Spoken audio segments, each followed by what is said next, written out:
I'm gonna ask you to go on a little visualization with me, okay? I want you to visualize yourself on your wedding day.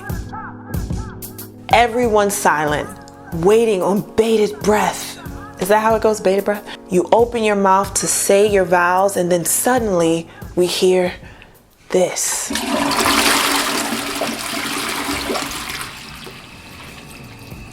Was that a toilet? Hey everybody, welcome back to my channel. I'm Nikki Miller, founder of Mae B Films, a wedding videography company based right here in the heart of Brooklyn, New York.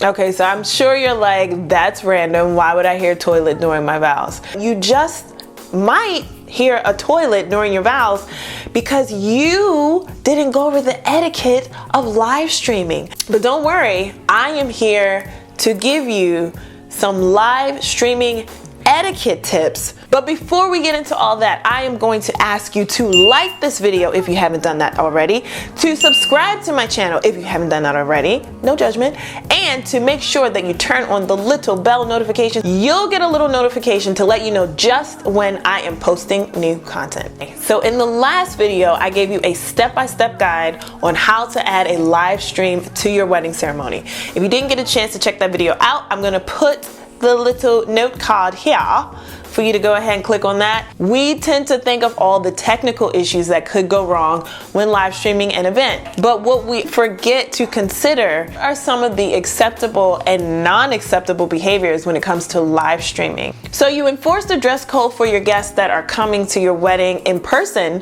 What about a dress code for the family members and loved ones that are streaming in? If they'd like to dress as if they're there, that's even better. You don't have to go crazy, but you definitely want to let them know that you are streaming them in because you want them to be a part of it. You want to see their face. And so they shouldn't be in t-shirts and baseball caps and anything that isn't wedding ready. I would suggest you tell anyone that plans on being visible by the camera. God forbid your auntie's all dressed in her wedding fineness and then you see your uncle in the background walking around in boxers. Let them know that it's super important to you that they are dressed as if they are there with you in person.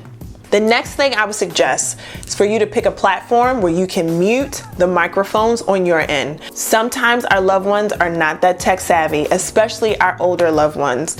And you don't want to find yourself in a situation where the ceremony is silent and then all of a sudden you hear toilets flushing or sirens in the background or any sort of sounds that could be streamed into your ceremony. You should either have them mute their microphones on their end or choose a platform where you can do that for them.